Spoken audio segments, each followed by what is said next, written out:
সাংবাদিক হিসেবে কর্মজীবনে প্রবেশের সময় ন্যূনতম বেতন বিসিএস কর্মকর্তাদের মতো নবম গ্রেডে করার সুপারিশ করেছে গণমাধ্যম সংস্কার কমিশন।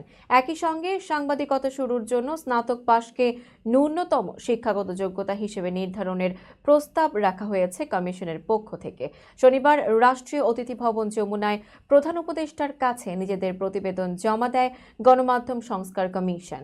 পরে যমুনার সামনে সংবাদ ব্রিফিংয়ে প্রতিবেদনের সারসংক্ষেপ তুলে ধরার সময় এই তথ্য জানান কমিশন প্রধান কামাল আহমেদ।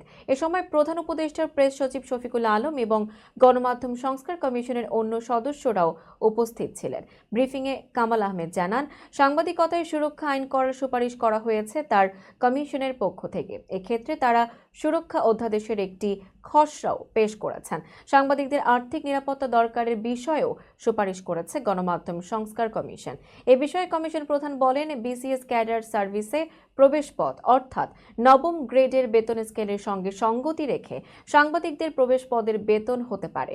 সারা দেশের সাংবাদিকদের জন্য এটি হতে পারে, তবে ঢাকায় যেহেতু জীবনযাত্রার ব্যয় বেশি, সেক্ষেত্রে ঢাকার সাংবাদিকদের ক্ষেত্রে ঢাকা ভাতা যোগ করা হতে পারে।